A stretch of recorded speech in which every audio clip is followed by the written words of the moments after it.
Hi guys, in this video I'm going to show you what I would do if you tried pip for installing Exifread, Gmaps, or TextBlob and one or all of those did not work. Occasionally I'll have a student who tries to use pip to install a Python module and for some reason doesn't have any luck. Here's an alternative that you can try. There is another installer that comes with Anaconda.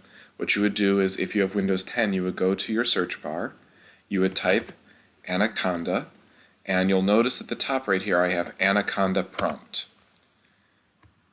Now you can either type this out or I'm going to copy paste it for the future ones, but I'll type this first one out with you guys. I'm going to type conda install -c conda-forge exifread.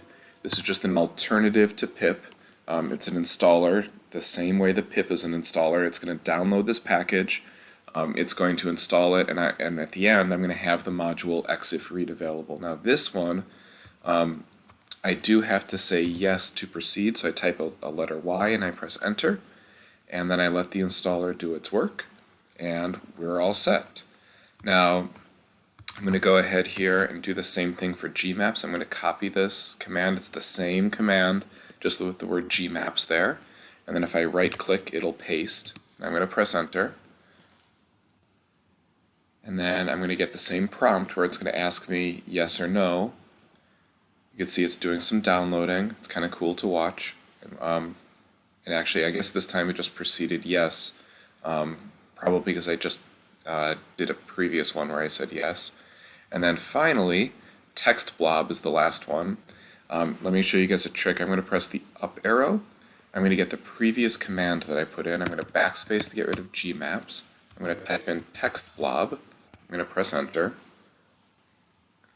and it's going to be the same thing over again. Now you could test that these modules are working by going into that notebook that I created for you guys, try running all of that code, and as long as it doesn't produce any errors, that means that you've successfully installed these packages. I am getting prompted this time for a yes/no, so I'm going to say yes here on TextBlob, and you can see the download process is happening. And we are all set. So now at this point I could head back into that Python notebook and test that all those modules are working. But in my case I know that they are. But you should test it out for yourself. Thanks so much for tuning in and good luck.